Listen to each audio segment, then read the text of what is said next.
You can look all the way back to Jefferson. The kinds of ideals that America as a nation was founded upon, these humanitarian ideals, and the contradiction that was embodied in people like Jefferson, George Washington, and 14 of the first 16 presidents, I understand, who owned slaves. Most of the founding fathers, Jefferson among them, of course, are slaveholders.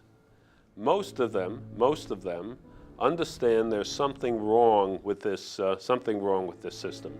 It violates their own principles. There is a broadly shared recognition amongst all the most prominent revolutionary leaders that slavery is incompatible with the principles that they have announced to the world, that they are living a contradiction. They know that. But for a variety of reasons, they're not able to come to terms with this. The ultimate reason why slavery became so affixed to American society had to do with the way in which it provided money. They learned to live with the contradiction, and particularly since the institution was so very, very profitable. One has to remember that the 18th century was a century of progress, century of going and getting it, building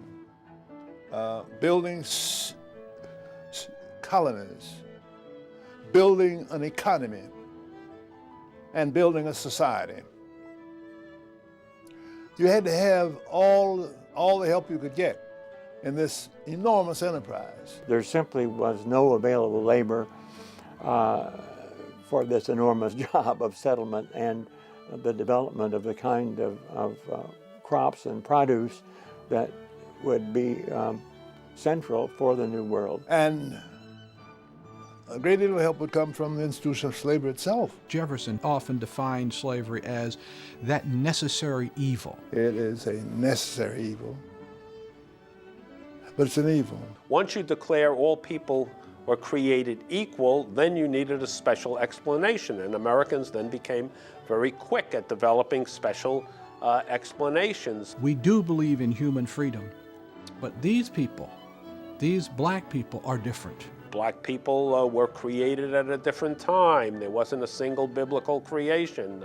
They had different sized craniums. Their noses had a different slope. Their penises were a different length. A whole variety of anthropological, biblical explanations for explaining difference.